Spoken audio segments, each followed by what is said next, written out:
Dipersilahkan. Baik, terima kasih Pendeta Riki yang telah memandu acara ini. Saya ucapkan selamat malam bagi kita semua. Salam bertemu kembali dalam program konsep Kohen Survival dalam program diskusi Alkitab belajar sekolah sahabat. Izinkan saya terlebih dahulu untuk share screen sehingga kita dapat mengikuti pelajaran yang akan kita sampaikan.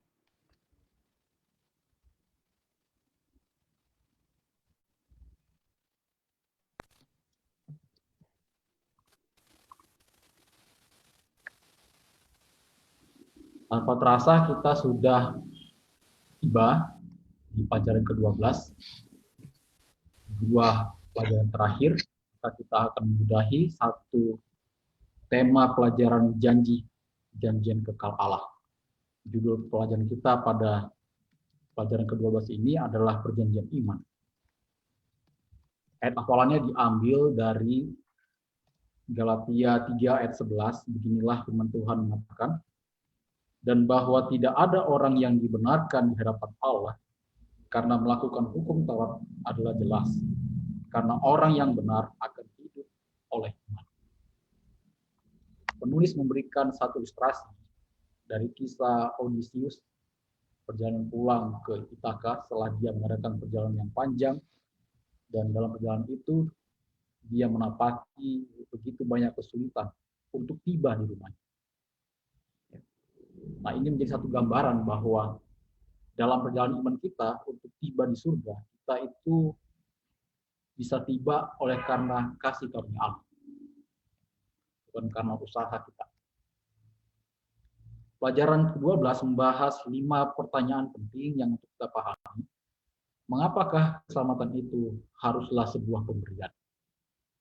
Mengapakah hanya seorang yang sama dengan Allah yang dapat menebus jiwa-jiwa kita? Apakah yang membuat Abraham menjadi perwakilan iman yang baik? Apakah artinya kebenaran itu diperhitungkan atau dikreditkan kepada kita? Dan poin terakhir, bagaimana kita membawa janji-janji dan pengharapan yang ada di kayu salib. Baik, mari kita pelajari poin-poin penting. Pertanyaan pertama, mengapa keselamatan itu adalah pemberian? Nah, jika keselamatan itu bukanlah karena iman atau perbuatan, maka keselamatan itu adalah berupa hutang yang harus kita bayar kepada Sang Pencipta. Karena dosa telah menjadi satu dampak yang serius yang mendatangkan kematian kekal. Tanpa adanya pemahaman bahwa dosa itu adalah satu hal yang serius, maka umat manusia akan memandang satu keselamatan itu adalah suatu keharusan yang dilakukan oleh Allah. Nah, pengertian yang sempurna mengenai pengorbanan akan membawa kita satu dampak yang besar. Kita memaknai pengorbanan kematian Yesus itu adalah satu karya penebusan yang besar. Maka pengorbanan itu akan menjadi sangat berarti kepada kita. Nah, maka singkatnya kita pahami, tidak mengabaikan pengorbanan di salib itu penting. Mengetahui mengenai karya keselamatan di Golgota itu juga penting. Dan lebih penting lagi adalah kita menghayati bagaimana keselamatan yang Yesus telah lakukan kematiannya di kayu salib. Penghayatan ini tentunya yaitu kita menghayati secara mendalam dalam iman. Dalam Galatia 6 ayat 14 dikatakan satu pengalaman yang menarik yang boleh kita renungkan. Tetapi aku sekali-kali tidak mau bermegah selain dalam salib Tuhan kita, Yesus Kristus. Sebab olehnya dunia ini telah disalibkan bagiku dan aku bagi dunia.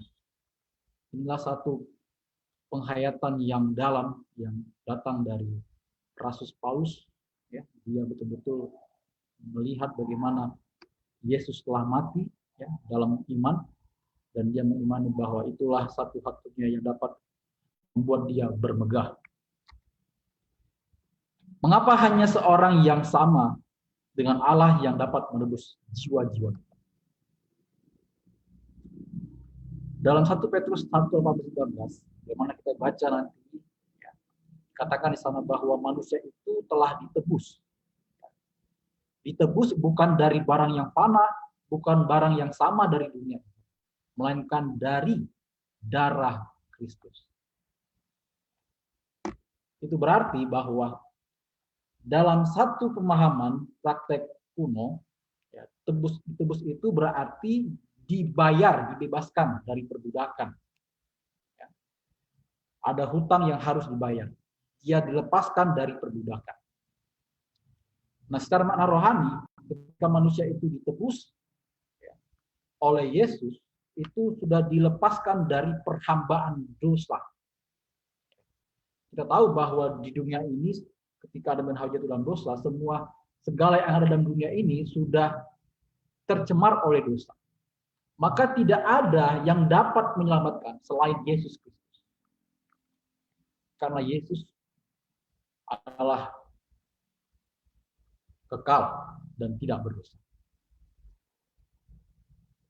Dosa yang membawa perhambaan itu tentu akan menjadikan manusia itu mati kekal.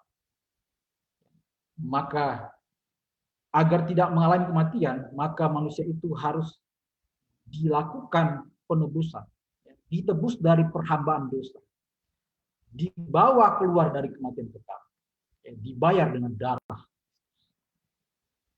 Dalam 1 Yohanes 5:11 ayat 3 berkatakan, dan inilah kesaksian itu, Allah telah mengaruniakan hidup yang kekal kepada kita, dan hidup itu ada di dalam Anaknya.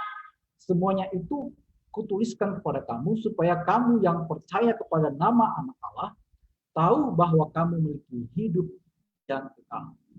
Ini satu-satunya dasar yang sangat kuat bagi kita, bahwa kita ditebus oleh karena Yesus itu menawarkan kehidupan kekal, supaya setiap orang yang percaya tidak binasa. Dan hanya Yesus saja yang dapat menebus. Ada cerita menarik ya, melalui pengalaman Abraham, yaitu menjadi suatu perwakilan iman yang baik. Nah, apa yang menyebabkan Abraham menjadi perwakilan iman yang baik? Kejadian 15 ayat 6 berkatakan, lalu percayalah Abraham kepada Tuhan, maka Tuhan memperhitungkan hal itu kepadanya sebagai kebenaran. Kata kunci untuk dasar mengapa Abraham menjadi perwakilan iman yang baik adalah percaya kepada Tuhan. Di dalam percaya itu tentu menjadi satu dasar ya, keselamatan dari penciptaan sampai kematian Yesus. Itu disebut dengan iman. Tanpa ada iman, maka kita tidak dapat memperoleh ya, keselamatan. Iman percaya meskipun secara fakta-fakta penilaian manusia tidak mungkin. Secara manusia melemahkan. Di balik itu ada penyerahan kepada Tuhan. Inilah yang membuat Abraham diperhitungkan di hadapan Allah. Dia lemah secara iman, tapi dia percaya dan dia mau berserah pada Tuhan. Nah, diperhitungkan itu tentu bukan atas dasar manusia. Diperhitungkan itu tentu di hadapan Allah. Abraham diperhitungkan di hadapan Allah, itu berarti ada kebenaran penurutan yang diterima oleh Allah. Meskipun dalam penurutan itu ya, ada kelemahan, ya, tidak sempurna. Pemahaman kata diperhitungkan atau nahsaf itu berarti ya, dikreditkan, ya, diperhitungkan ya, atau dibukukan. Nah, diperhitungkan atau dianggap memiliki pengertian seorang yang tidak layak, ya, seorang yang tidak harus demikian, ya, tetapi dibenarkan, ya, diperhitungkan. Nanti kita baca dalam kisah Lea, Rahel, Kejadian 31 ayat 15-16, maupun dalam konsep persepuluhan itu, ya, orang-orang yang melayani di persepuluhan iman, ya, dia pun diperhitungkan. Nah, dalam konteks korban, temukan di sana, ketika orang yang berdosa, ya, dia tidak melakukan sebagaimana mestinya, tidak makan sampai hari ketiga, itu tentunya tidak masuk perhitungan. Tapi oleh karena kemurahan Allah, hal itu sudah dihitung, sudah dianggap. Nah, maka singkatnya kita dapat paham, dalam pandangan manusia, bisa saja manusia itu tidak dianggap layak menerima kasih karunia. Tetapi di mata Allah, di hadapan Allah, ya, yang tidak mungkin itu, yang tidak diperhitungkan itu, justru itulah dibenarkan, diperhitungkan oleh iman. Nah, inilah yang disebut dengan penurutan itu bukti sudah diselamatkan, bukan untuk memperoleh keselamatan. Bagaimana kita membuat janji-janji dan pengharapan yang terdapat di kayu salib menjadi milik kita sendiri? Janji pengharapan haruslah didasarkan oleh kepastian dari Allah dimulai dari sekarang, bukan mendekat saat detik-detik kematian, ya, atau kebaikan sepanjang hidup. Ya. Kadang-kadang orang itu kalau sudah mau dekat kematian baru dia apa? Ya, dia mulai percaya, ya, dia mulai melihat bagaimana kebaikan Tuhan. Orang yang sudah dibenarkan, ya, dia itu sudah merasakan bagaimana, ya, kasih karunia. Ini menunjukkan betapa manusia itu membutuhkan keselamatan hanya melalui Yesus, bukan karena perbuatan. Sebabnya kebaikan Tuhan harus dikecap, dirasakan dari apa yang Tuhan telah lakukan di waktu lalu, sekarang, dan bagaimana pengharapan itu yang menjadi satu keyakinan kita untuk hidup kekal di masa yang akan datang. Nah, itu sebabnya hidup kita adalah satu kehidupan yang damai, ya, karena kita sudah mengimani, menerima, ya, keselamatan yang Tuhan telah tawarkan. Kesimpulan dari pelajaran panjang minggu ini, melalui perjanjian iman, manusia yang berdosa itu diterima oleh Allah, mendapatkan pengampunan, mendapatkan pembenaran, dan kini dianggap benar. Ketika dia benar berarti, ya, tidak ada lagi apa? Penghukuman atas kesalahan. Satu kehidupan umat yang sudah dibenarkan, maka dia akan terus bertumbuh dalam iman, memegang perjanjian iman di dalam Allah untuk mendapatkan kehidupan kekal. Itulah sebabnya perbuatan harus menunjukkan iman yang hidup. Apa yang diucapkan beriman kepada Yesus dan apa yang dilakukan itu semata-mata buah-buah roh iman, ya, percaya kepada Yesus. Inilah kira-kira ringkasan pelajaran sekolah sahabat panjang minggu ini yang dapat saya bagikan pada malam hari ini. Saya kembalikan kepada moderator.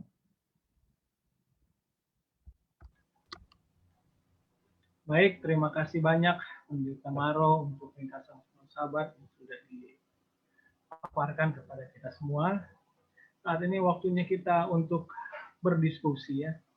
Kembali lagi saya menyapa sahabat-sahabat konsep yang menyaksikan dari Facebook live dan juga mungkin media yang lain nanti. Yang sementara live, bila mana ada pertanyaan atau tanggapan, silahkan tuliskan di kolom komentar. Yang menyaksikan di waktu kemudian, tetap dipersilahkan juga untuk menuliskannya di kolom komentar, supaya kita bisa berdiskusi bersama-sama. Ada satu pertanyaan, ya. Pertanyaan yang pertama adalah, bagaimana kita bisa menyeimbangkan ini, ya, menyelaraskannya kira-kira bagaimana? Kita tahu kita ini orang berdosa, manusia yang berdosa, yang hidup dalam dosa, punya kelemahan. Tapi di pelajaran sekolah sahabat, sebagaimana yang Alkitab tuliskan, disampaikan bahwa kita dibenarkan. Kita dibenarkan. Kita salah, tapi dibenarkan. Nah, bagaimana kita bisa bersikap menghadapi ini, ya, kira-kira, ya? Karena kecenderungannya kita salah ya, tapi dibenarkan, ya sudah, enggak apa-apa kok, saya salah dibenarkan kok, saya salah dibenarkan kok. Nah, kira-kira tanggapan atau respon apa yang harusnya kita lakukan ya menghadapi kebaikan yang Tuhan berikan kepada kita. Nah, mungkin sebelum ke teman-teman, saya ingin ke Pendeta Maro dulu ya, pertanyaan yang tadi.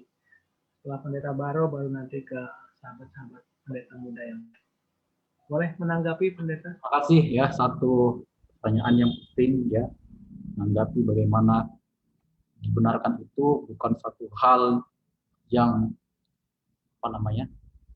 sesuatu yang remeh ya atau gampang. Kadang-kadang karena kasih karunia itu sudah ditawarkan, kita menganggap itu sesuatu seperti barang yang gampang gitu ya, padahal itu sesuatu yang betul-betul berharga sekali ya, berharga sekali.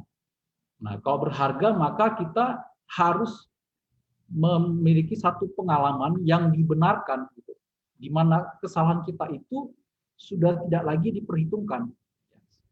Kalau orang yang memiliki pelanggaran, ya dia nggak sadar itu pelanggarannya, ya tentu dia tidak akan merasa itu sesuatu hal yang serius. Tapi kalau dia sadar itu pelanggarannya, ya dia memang merasakan bagaimana dibenarkan, diampuni, maka tidak akan ada lagi satu rasa atau perasaan untuk ya menganggap pembenaran itu sesuatu yang yang sepele gitu. Tapi itu sesuatu yang berharga, bahkan kalau bisa jangan sampai melakukan pelanggaran lagi ya, karena sudah betul-betul merasakan bagaimana dibenarkan. Mungkin itu dari saya. Amin. Terima kasih banyak Pendeta Maro ya, yang kita dapatkan satu hal, yaitu orang yang dibenarkan ini dia harus mengingat, harus mengerti betapa bersalahnya dia, sehingga begitu menghargai pembenaran yang diberikan. Terima kasih Pendeta Maro. Dari sahabat-sahabat pendeta, dari Pendeta Abi, mungkin boleh menanggapi pertanyaan yang sama. Silahkan Pak Pendeta. Baik, terima kasih Pendeta Muda Riki Moa. Pendeta juga, terima kasih juga untuk Pendeta Maro Storus ya. Dalam Roma 6 ayat 23 dikatakan bahwa upah dosa ialah maut. Dan menurut saya upah dari dosa ini adalah sesuatu yang sangat mengerikan ya, maut ya, kematian kekal. Dan untuk dibenarkan dari dosa yang membawa kepada maut ini tentu juga adalah suatu proses pembenaran yang dilakukan dengan satu kasih karunia yang sangat besar. Gitu. Makanya dalam 1 Petrus 1 ayat 18-19 di dalam pelajaran sekolah sahabat kita dikatakan, sebab kamu tahu bahwa kamu telah ditebus dengan cara hidupmu yang sia-sia, yang diwarisi dari nenek moyangmu, itu bukan dengan barang yang fana, katanya. Bukan pula dengan perak dan emas, melainkan dengan darah yang mahal, yaitu darah Kristus yang sama seperti darah anak domba yang tak bernoda dan tak bercacat. Jadi proses pembenaran yang luar biasa ini, kasih karunia yang luar biasa ini, adalah satu-satunya jalan dari maut yang adalah upah dari dosa tadi. Nah makanya kalau tadi bagaimana kita mensejajarkan pembenaran ini ya, ketika kita menyadari bahwa upah dosa ini adalah sesuatu yang sangat besar, upah dosa ini adalah sesuatu yang sangat mengerikan, kita juga harus menyadari bahwa kasih karunia itu luar biasa besarnya bagi kita, supaya kita dilepaskan dari upah dosa yang adalah maut itu sendiri. Jadi inilah dua ayat yang saya coba sejajarkan dari pertanyaan yang disampaikan oleh Pendeta Riki. Terima kasih. Amin. Terima kasih banyak Pendeta Abi yang saya bisa dapatkan tadi, bahwa kita harus tahu pembenaran inilah satu-satunya solusi ya, satu-satunya jalan. Nah, kalau hanya satu jalannya, ya mau nggak mau kita harus masuk jalan itu. Baik, terima kasih banyak Pendeta. Sebelum kita lanjut ke pertanyaan berikutnya, Pendeta Pardosi mungkin boleh menanggapi pertanyaan yang sama di atas. Ya, selamat jumpa kembali ya. Boleh diulangi pertanyaannya karena sudah 2 orang yang jawab, jadi lupa pertanyaannya apa ini ya. Mohon maaf ya. Oke, pendeta, siap. Jadi pertanyaannya adalah bagaimana kita mengimbangkan atau mensejajarkan, mengambil posisi kita. Satu, bahwa kita ini orang berdosa, penuh dengan kekurangan. Tapi dari pelajaran sekolah sahabat yang kedua, Tuhan itu membenarkan kita. Jadi bagaimana kita salah tapi dibenarin, kan mungkin ada kecenderungan ya udah saya salah aja toh dibenerin gitu ya, kenapa saya harus benar supaya jadi benar kan, atau bagaimana kita menanggapi kedua hal tadi. Silahkan Kak Pendeta. Baik, terima kasih ya. Poin yang pertama adalah orang jika mau dibawa masuk dalam kerajaan sorga, statusnya harus orang benar. Tidak ada orang jahat masuk sorga atau orang berdosa masuk sorga. Tidak ada. Harus orang benar. Nah, poin yang kedua, bagaimana orang itu bisa benar? Ya, karena syarat masuk sorga itu harus orang benar. Tidak ada orang berdosa masuk sorga. Tidak. Orang benar masuk sorga. Ya, itu sebabnya di sorga tidak ada lagi perubahan tabiat. Tabiat itu sudah fix di atas dunia ini. Makanya dia dinyatakan orang benar. Ada perumpamaan Yesus tentang orang yang datang ke pesta pernikahan, dia tidak pakai jubah pakaian pesta, betul?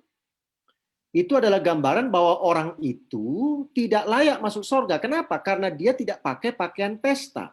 Pakaian pesta itu adalah jubah kebenaran siapa? Kristus, ya kan? Berarti orang berdosa itu sudah dinyatakan benar oleh Kristus, oleh karena orang berdosa itu menerima kebenaran Kristus. Ya, makanya saya katakan tidak ada orang berdosa masuk surga. Yang ada adalah orang benar. Pertanyaannya bagaimana dia bisa jadikan orang benar? Oleh karena pekerjaan Kristus di dalam dirinya yang dia terima.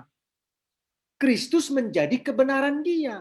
Sehingga Bapa yang di sorga melihat dia sebagai orang benar. Kan begitu ya. Dasarnya kan harus jelas begitu.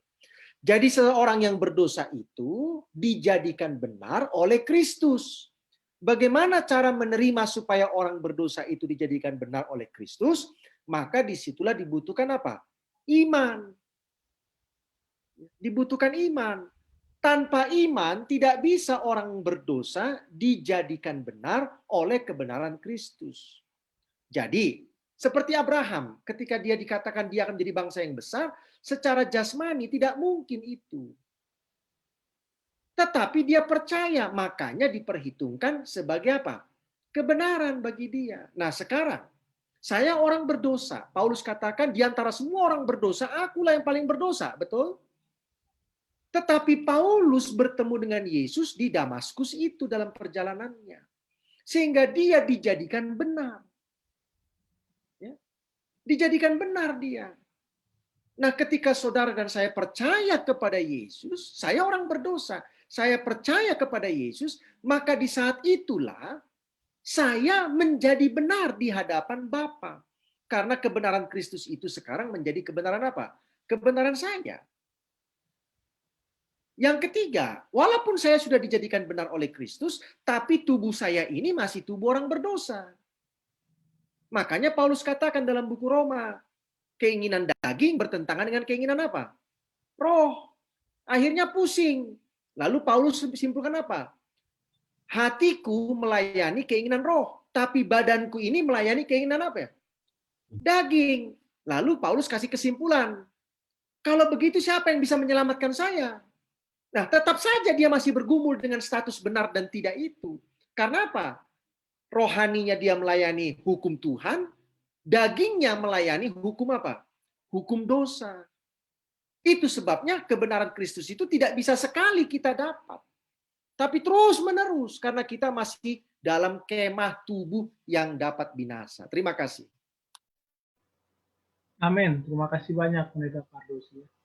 Kebenaran Kristus nggak bisa sekali dapat ya langsung terus-terusan ya. Harus hari demi hari digumulkan. Nah, itulah keadaan kita orang berdosa, namun begitu baiknya Tuhan bagi kita. Terima kasih Pendeta Pardos. Ada pertanyaan yang berikutnya, ini kembali ke Pendeta Maro ya. Pertanyaannya adalah, apakah dengan hanya beriman, tanda kutip ya, cukup untuk membuat kita benar di hadapan Tuhan? Lalu pertanyaan sambungannya sekalian dijawab nanti. Apakah ketika kita sudah benar, kita sudah pasti selamat? Nah, pertanyaan yang menarik ya. Silahkan Pendeta Maro. Baik, terima kasih yang bertanya ini ya. Yang langsung diborong dua pertanyaan karena berhubungan ya.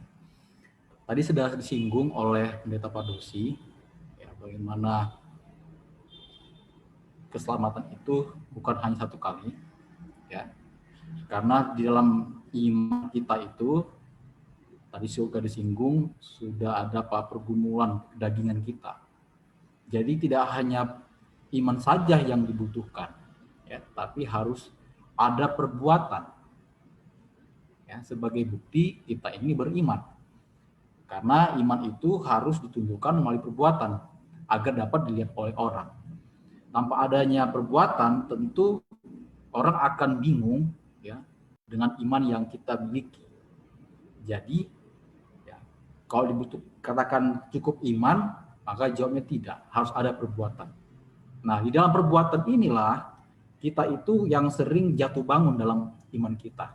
Hari ini kita mengikut Tuhan, besok-besok kita melakukan pelanggaran dosa lagi, ya, dan seterusnya. Nah, maka perbuatan kita itu terus kita dibaharui sampai kita betul-betul ya memang bisa ya mengikuti sebagaimana iman kita. Maka perbuatan itu yang harus kita pegang ya, perbuatan itu yang kita jaga harus betul-betul menunjukkan iman kita. Nah, kadang-kala kita berhenti pada titik beriman ya, tidak lanjut kepada titik perbuatan. Nah, orang yang beriman pastinya dia akan menunjukkan perbuatannya sesuai dengan iman. Ya. Lalu pertanyaan yang kedua, apakah ketika kita sudah benar, kita sudah pasti selamat? Nah, sekarang ini kalau ditanya balik, apakah yang masukkan benarnya itu atas dasar perbuatan kita atau kita sudah benar oleh karena Tuhan? Ya, sebagaimana tadi disampaikan oleh Pendeta Padosi, orang yang di surga itu adalah orang yang benar. Maka satu dasar benar itu harus dilihat dari sisi Tuhannya, ya, bukan dari sisi manusia.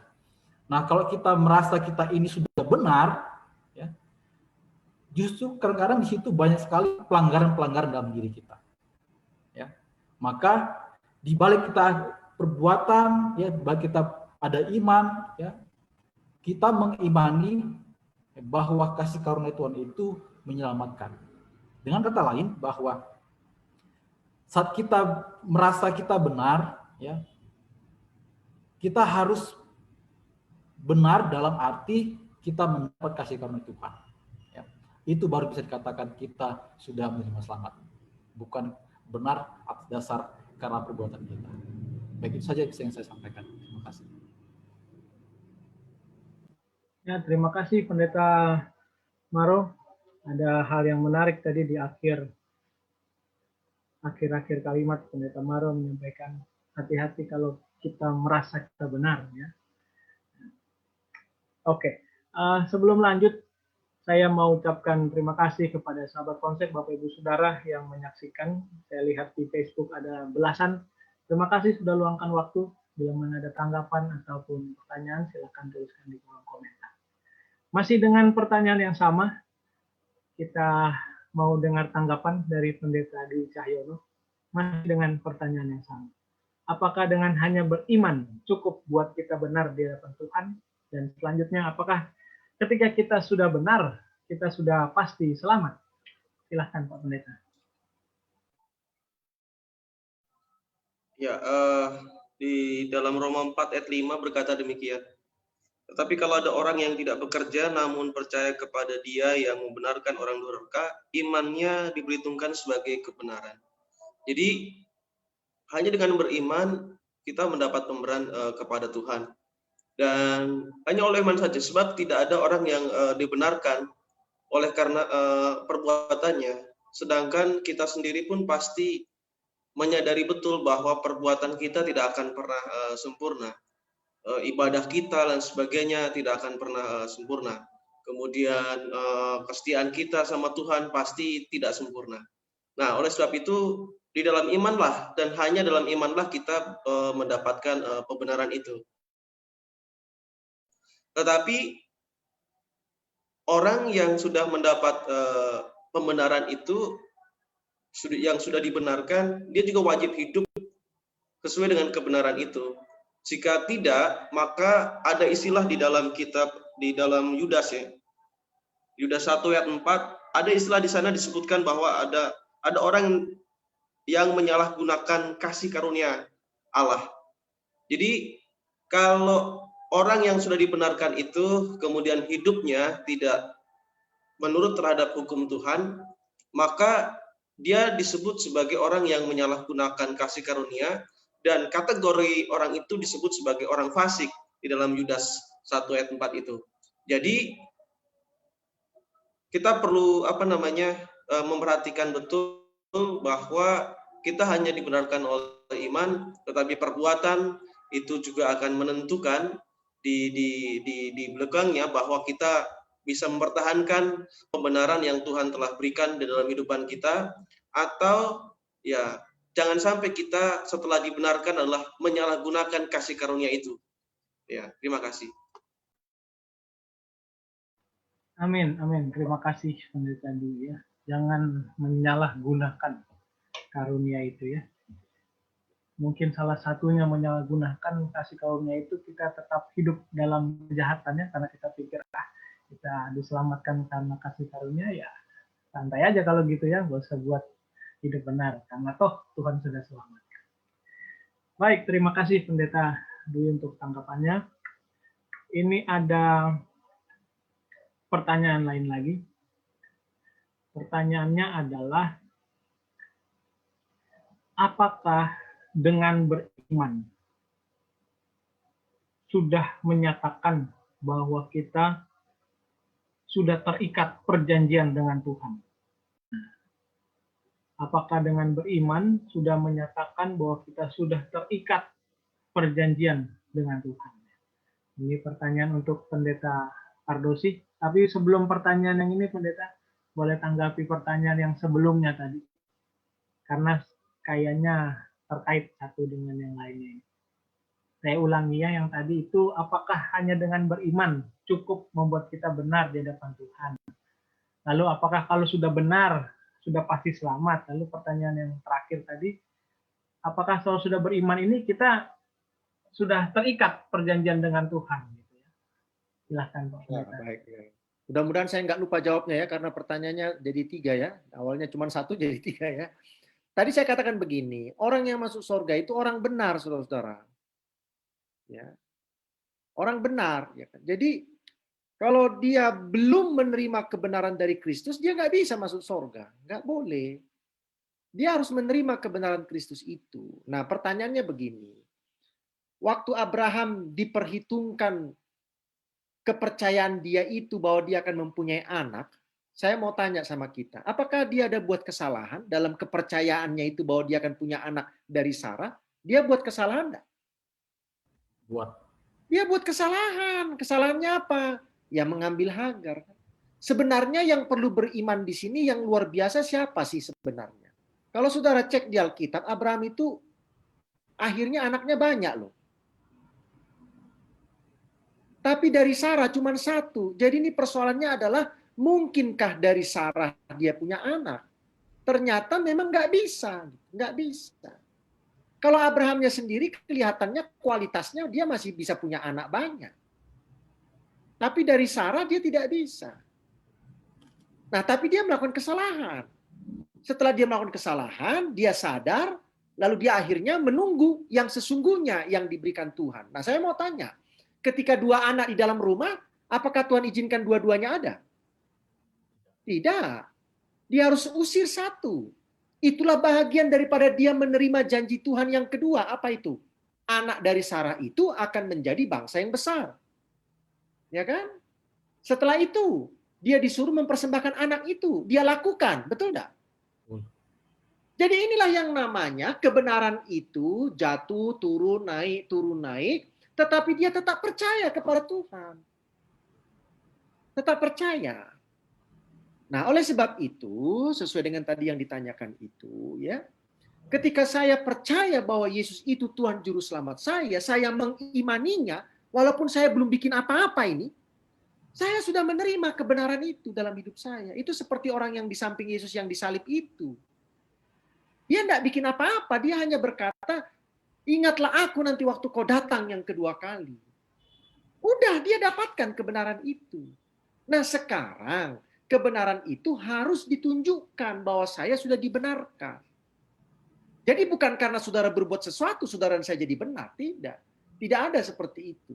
Percaya saja, saudara sudah benar. Sudah, itu saja. Tetapi pertanyaannya adalah, kepercayaan saudara itu harus menjalani proses seperti Abraham itu tadi. Harus menjalani, tidak bisa hanya sebuah kalimat dan kata, tapi harus dijalani karena Anda masih hidup, kan gitu ya. Kalau orang yang di samping Yesus itu sudah mau mati, jadi dia tidak bisa lagi menjalani proses seperti Abraham. Tapi kita masih hidup, harus menjalani proses itu. Nah, mungkin ada baiknya pemirsa boleh membaca nanti Yakobus pasal 2 itu, mulai ayat yang ke-14 sampai yang terakhir. Disitulah ada proses tentang iman dan ada proses tentang menjalani sebuah apa? Sebuah proses manusia itu tetap benar di hadapan Tuhan. Terima kasih. Amin. Terima kasih banyak Pendeta Parusi untuk penjelasannya yang saya pikir sangat mudah untuk kita boleh paham. Ada pertanyaan lagi yang masuk berikut ini. Ini terlebih dahulu ke Pendeta Jimmy Huta Barat. Baru berikutnya nanti Pendeta Maro boleh menanggapi juga ya. Apakah pembenaran bukanlah sebuah pilihan? Lalu pertanyaan berikutnya, bagaimana pembenaran dapat menyempurnakan tabiat? Apakah pembenaran bukanlah sebuah pilihan? Atau mungkin apakah pembenaran itu pilihan atau enggak? Lalu bagaimana pembenaran itu bisa menyempurnakan tabiat? Ya, mungkin boleh ditanggapi Pak Pendeta. Silakan. Baik, terima kasih untuk pertanyaannya. Mungkin saya coba menanggapi ya. Apa pembenaran adalah sebuah pilihan atau bukan ya? Jadi sebagaimana yang sudah dibaca tadi dalam Kejadian 15 ayat 6, ketika Abraham percaya, Tuhan memperhitungkan itu sebagai kebenaran. Ya, bisa juga pilihan. Artinya bahwa kita kan di dunia ini memilih siapa menjadi Tuhan kita ya. Kita mau percaya kepada siapa? Percaya kepada setan atau percaya kepada kuasa Tuhan? Dengan kita memilih Tuhan yang kita mau percayai, maka Tuhan memperhitungkan itu sebagai kebenaran ya. Tuhan memberikan kepada kita, dibenarkan kita. Sehingga ketika kita mempunyai iman seperti itu, maka Tuhan akan membuat kita sebagai anak-anaknya. Lalu kemudian bagaimana pemberian dapat menyempurnakan tabiat, pembenaran maksudnya ya. Ya, jadi ketika kita sudah dibenarkan dengan iman kita, kepercayaan kita yang memang betul-betul ya, bukan hanya pengakuan saja iman-iman taat, padahal tidak ada sesuatu yang dilakukan ya. Dengan iman kita, maka tabiat kita pun semakin hari akan semakin baik tentunya di hadapan Tuhan.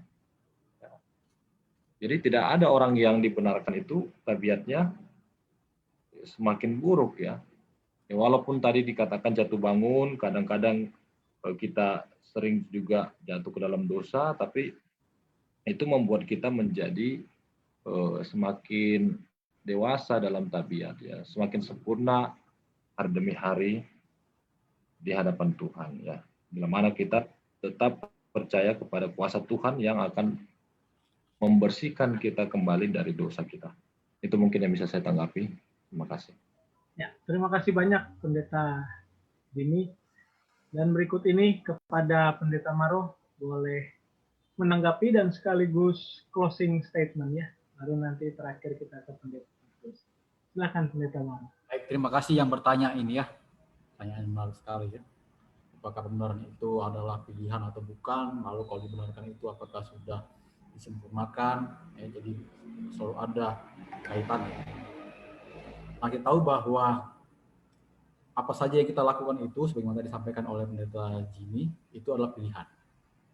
Ya, apa saja yang kita lakukan itu adalah pilihan. Lalu dalam pilihan-pilihan itu tentu kita sedang menunjukkan satu kehidupan beriman, ya, atau bukan. Lalu di dalam perbuatan itu tentunya ada yang tidak berkenan di hadapan Tuhan, ada yang tidak. Ya. Jadi apa saja yang kita lakukan itu bisa saja berhubungan kita dibenarkan, ya, ataupun tidak. Jadi pembenaran itu ya menjadi satu hal yang penting melalui apa yang kita lakukan, ya, apa yang kita lakukan. Yang kedua, melalui tindakan kita, ya, perbuatan kita yang bisa saja itu belum masuk dalam kategori sempurna, tetapi bagian dari pilihan kita itu, ya, tindakan kita, kekurangan-kekurangannya, ya, yang tidak sempurna itu akan ditutupi oleh Tuhan. Dengan kata lain, jangan kita berhenti pada satu titik bahwa dalam konsep manusia itu tidak sempurna, jadi dia tidak akan berusaha untuk mengejar kesempurnaan, tidak. Tapi dari kelemahan-kelemahannya itu dia akan mengejar kesempurnaan. Disitulah ada selalu pembaharuan kehidupan dalam kehidupannya. Tanpa ada mengejar kesempurnaan, maka dia tidak akan bertumbuh di dalam perbuatannya sebagai wujud imannya. Nah, jadi dari pertanyaan ini sebagai statement juga saya sampaikan bahwa kita yang sudah beriman dan kita yang sudah percaya kepada Yesus, maka marilah kita terus memegang perjanjian iman ini, ya, sebagai satu keyakinan kita, ya, bahwa kita ini adalah umat yang sudah diselamatkan dan kita ini mau hidup sesuai dengan, ya, kasih karunia yang sudah Tuhan berikan. Terima kasih. Terima kasih Pendeta Maro untuk tanggapan dan juga closing statement-nya. Saat ini kita akan ke Pendeta Pardosi, sekaligus closing statement dari Pendeta dan memberikan tanggapan mungkin dari beberapa pertanyaan yang ada di atas tadi. Silakan Pak Pendeta. Baik, saya bacakan dari pelajaran sekolah sahabat kita ya. Jadi apa yang tadi saya jelaskan itu kutipan roh nubuatnya seperti ini bunyinya ya. Di hari Jumat ya. Ketika melalui pertobatan dan iman kita menerima Kristus sebagai juru selamat, Tuhan mengampuni dosa kita dan membatalkan hukuman yang telah ditentukan karena pelanggaran hukum. Kemudian orang berdosa berdiri di hadapan Allah sebagai orang yang benar. Dia dibawa berdamai dengan sorga dan melalui roh memiliki persekutuan dengan Bapa dan Anak. Kemudian masih ada pekerjaan lain yang harus diselesaikan. Dan ini adalah bersifat berkembang. Jiwa itu disucikan melalui penurutan pada kebenaran. Dan hal itu juga dicapai melalui iman. Karena hanya melalui kasih karunia Kristus yang kita terima melalui iman. Sehingga karakter dapat apa? Diubahkan. Nah, sekarang saya mau tanya. Ketika kita terima Yesus, maka kita dijadikan apa? Benar, kita menyatu dengan siapa? Bapa dan Anak dalam persekutuan. Tapi saya mau tanya, apakah saudara mempunyai karakter yang sudah cocok dengan karakter sorga? Sudah belum? Belum. Status Anda sudah jadi orang benar, tapi karakter Anda belum sesuai dengan karakter standar sorga. Itu sebabnya perlu apa? Proses dia yang disebut dengan sanctification itu. Nah, proses ini berulang-ulang. Ketika sanctification terjadi, penyucian, saudara saya gagal, saudara dibenarkan lagi. jalan, gagal, dibenarkan lagi. Karena ketika kita berbuat dosa, maka kita menjadi orang berdosa. Perlu dibenarkan ulang lagi, dibenarkan lagi, dibenarkan. Nah, ada yang katakan justification, sanctification itu period of time. Saya tidak menerima justification, sanctification itu adalah period of time. Jadi justification titik, selesai, habis itu sanctification. Enggak. Justification, sanctification itu berganti-ganti terus-menerus sampai nanti Yesus datang. Karena sekali saudara berbuat dosa, meskipun saudara dan saya sudah dianggap orang benar, maka Anda perlu dibenarkan lagi. Perlu dibenarkan lagi. Itu sebabnya proses justification dan sanctification itu akan terus berjalan sampai Yesus datang. Sehingga akhirnya kita mempunyai karakter yang fit dengan karakter sorga. Itulah closing statement dari saya. Mudah-mudahan kita boleh memahami di mana Yesus membenarkan kita dan di mana Yesus menyucikan kita supaya karakter kita ini fit dengan karakter apa? Karakter sorga. Terima kasih. Amin. Terima kasih banyak Pendeta Pardosi untuk closing statement dan juga hal-hal yang begitu baik yang kita boleh dapatkan dari suasana. Begitu juga dengan Pendeta Maro, terima kasih, dan sahabat-sahabat pendeta muda yang lain. Dan terima kasih untuk sahabat konsep yang telah menyaksikan. Saya melihat ada belasan yang menyaksikan live. Terima kasih sudah luangkan waktunya. Dan kepada saudara-saudara lain yang menyaksikan ini, kita akan bertemu kembali minggu depan di waktu yang sama, di hari yang sama, dan juga akun Facebook yang sama. Dan malam ini kita akan menutup diskusi Sekolah Sabat, dan Pendeta Ari Depari akan memimpin kita di dalam doa. Mari kita sama-sama berdoa.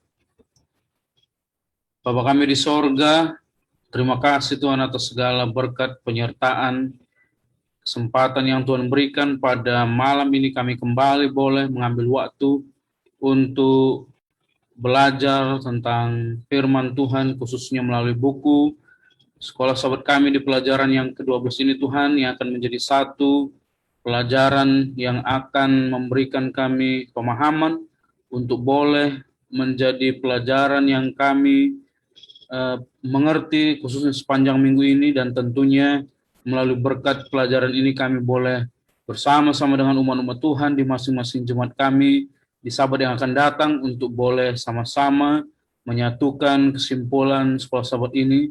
Dan tentunya semuanya ini hanya akan bertujuan untuk agar kami lebih mengerti akan jalan-jalan Tuhan, khususnya keselamatan yang sudah sedemikian rupa Tuhan aturkan, dan melalui kemurahan hati-Mu boleh kami terima. Dan tentunya Tuhan, melalui pelajaran Sekolah Sabat ini kami akan disanggupkan untuk melihat hal-hal yang masih salah kami lakukan, dan tentunya berusaha untuk melakukan yang terbaik.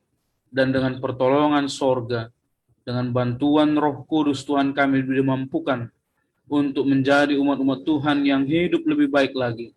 Sehingga tentunya melalui iman yang kami miliki, dengan kasih karunia Tuhan kami akan dibenarkan, dan tentunya kami akan boleh mendapatkan keselamatan, dan kami boleh masuk ke dalam kerajaan sorga pada saat Tuhan datang nanti.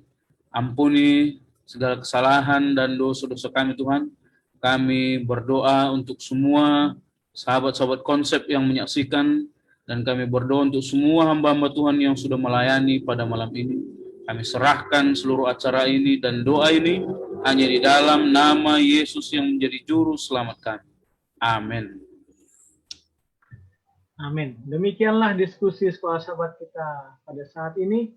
Setelah ini kita akan sama-sama mengikuti diskusi Alkitab, dan saya berharap saudara-saudara yang menyaksikan boleh tetap tinggal dan kita akan belajar bersama-sama. Terima kasih sekali lagi, selamat malam, dan kiranya Tuhan memberkati kita semua. Amin.